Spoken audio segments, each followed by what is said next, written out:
15 जुलाई 1099 ये दुनिया की हिस्ट्री का एक ऐसा काला दिन था जिस दिन यूरोप के क्रिश्चियन सैनिकों ने यानी क्रूसेडर्स ने जेरूसलम पर कब्जा कर 20,000 से ज्यादा मुसलमानों का कत्लेआम किया। यहां तक कि औरतों बच्चों किसी को भी नहीं बख्शा। इसके बाद मुसलमानों के घरों और मस्जिदों को लूटा, मस्जिद अल अक्सा और कुब्बत सखरा जैसी पाक जगहों की बेहुरमती की और फिर जो लोग बचे हुए थे या तो उन्हें बेच दिया या सब कुछ छीनकर अक्सा शहर से बाहर निकाल दिया।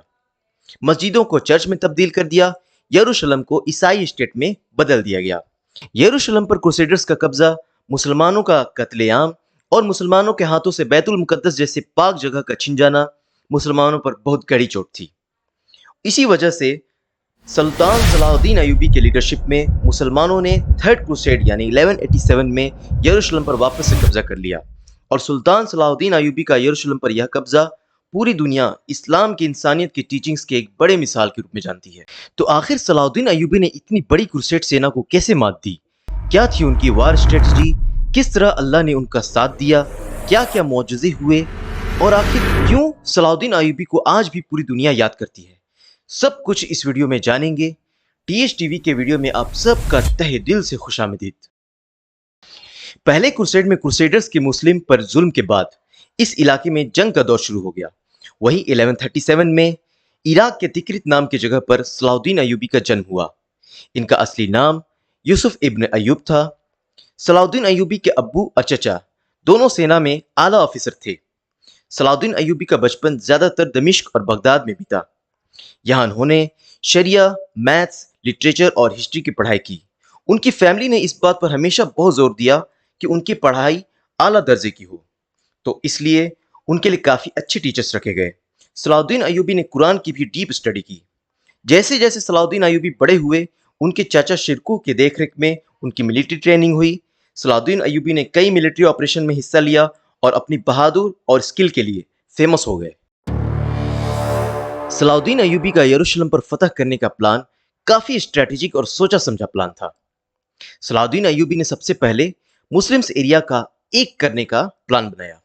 उन्होंने मिस्र और सीरिया के बीच एक मजबूत अलायंस बनाया और काफी मुस्लिम स्टेट्स को एकजुट किया। सलाहुद्दीन अय्यूबी ने अपने एम्पायर को बढ़ाने के लिए कई मुस्लिम स्टेट्स को जीतकर अपनी फौज और आर्म्स में बढ़ोतरी की। इसके बाद उन्होंने एक और बहुत अहम काम किया। उन्होंने अपनी फौज में से मुनाफिकों या बुज़दिल लोगों को बाहर किया जो कभी भी पीछे हटकर उन्हें धोखा दे सकते थे। 1187 में सुल्तान सलाहुद्दीन अय्यूबी ने क्रूसेडर्स के खिलाफ एक डिसिसिव बैटल का प्लान बनाया। उन्होंने गैलिल सागर के पास हित्तीन नाम की जगह को अपना बैटल फील्ड चुना। सुल्तान सलाहुद्दीन अय्यूबी ने अपनी फौज को पानी की रिजर्वायर और फूड सप्लाई के पास रखा ताकि उन्हें जरूरी रिसोर्सेज मिलते रहें। 4 जुलाई 1187 को हित्तीन का वार हुआ। सलाहुद्दीन अय्यूबी की फौज ने क्रूसेडर्स की फौज को ऐसे घेर लिया ताकि उन्हें खाना और पानी ना मिल पाए। सलाहुद्दीन अय्यूबी ने क्रूसेडर्स की फौज को थका देने की स्ट्रेटजी अपनाई। उन्होंने इनकी सेना को कमजोर किया और फिर बैटल ऑफ हित्तीन को बड़ी आसानी से जीत लिया। सलाहुद्दीन अय्यूबी की हित्तीन पर यह जीत क्रूसेडर्स के लिए काफी घातक साबित हुई। हित्तीन की जीत के बाद सलाहुद्दीन अय्यूबी ने यरूशलेम की ओर बढ़ना शुरू किया। उन्होंने शहर के चारों ओर की डिफेंस सिस्टम को तोड़ने की प्लानिंग बनाई। अब देखिए कैसे अल्लाह की मदद आई। 1185 में यानी हित्तीन वार से 2 साल पहले बल्दविन IV जो जेरूसलम में ईसाइयों का राजा था, जिसे लेपर किंग के नाम से भी जानते हैं, इसके लेपर्सी यानी कोढ़ की बीमारी से मौत हो जाती है। वहां के मुसलमानों का कहना था कि यह उस पर अल्लाह का अजाब था। लेपर किंग के मरते ही क्रूसेडर्स और परेशान हो गए। इसके साथ ही सलाहुद्दीन अय्यूबी के जज्बे, प्लानिंग और अल्लाह की मदद से क्रूसेडर्स में डर का माहौल पैदा हो गया, जिसकी वजह से वो सरेंडर करने पर मजबूर हो गए। सलाहुद्दीन अय्यूबी ने यरूशलेम की घेराबंदी की और शहर की दीवारों को तोड़ने के लिए अपनी आर्मी को लगा दिया। उनकी आर्मी ने शहर के अलग अलग हिस्सों पर हमला कर शहर के डिफेंस सिस्टम को कमजोर कर दिया। इसी के साथ सलाहुद्दीन अय्यूबी ने क्रूसेडर के लीडर बलियन को बात करने के लिए बुलाया और समझाया कि अब आप लोगों का हमसे वार करना बेवकूफ़ी है, क्योंकि आप जीत नहीं सकते। वार करके ख्वामखा खून बहेगा। जब हम शहर में एंटर कर जाएंगे اور آپ پلٹوار کریں گے تو اس میں آپ کی عورتیں اور بچے بھی مارے جا سکتے ہیں۔ تو بھلائی اسی میں ہے کہ آپ سرنڈر کر دیں۔ بلین نے کافی سوچا سمجھا اور پھر ایک سوال کیا، تو آپ کی شرطیں کیا ہیں؟ سلطان صلاح الدین ایوبی رحمۃ اللہ علیہ نے کہا، وعدہ کرتا ہوں میں کہ ہر فرد کو عیسائی علاقوں تک رسائی دی جائے گی۔ تمہاری عورتیں، بچے، بوڑھے اور تمہاری ملکہ، ہر روح کو، چاہے نائٹ ہو کہ فوجی، چاہے کوئی ہو، مجھے قسم ہے اللہ کی،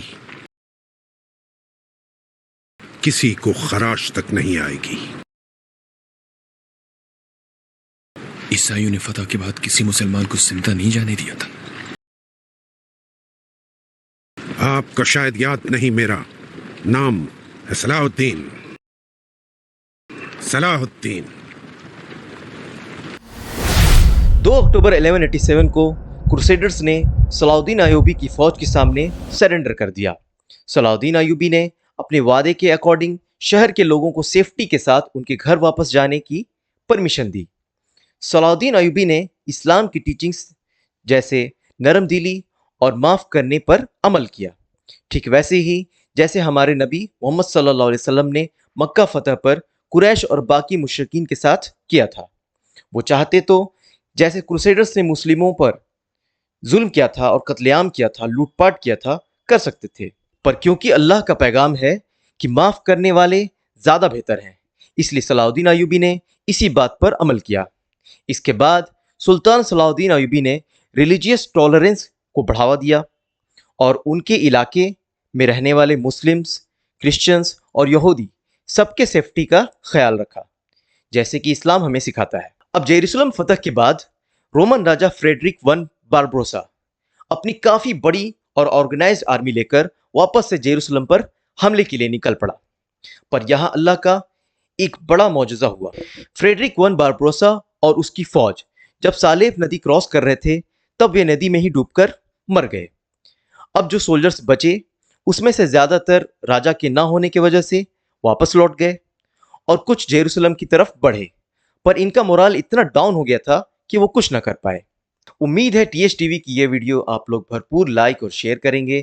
آپ لوگوں کے پیار بھرے کمنٹس کے لیے بے حد شکریہ۔ ملتے ہیں اگلی شاندار ویڈیو میں۔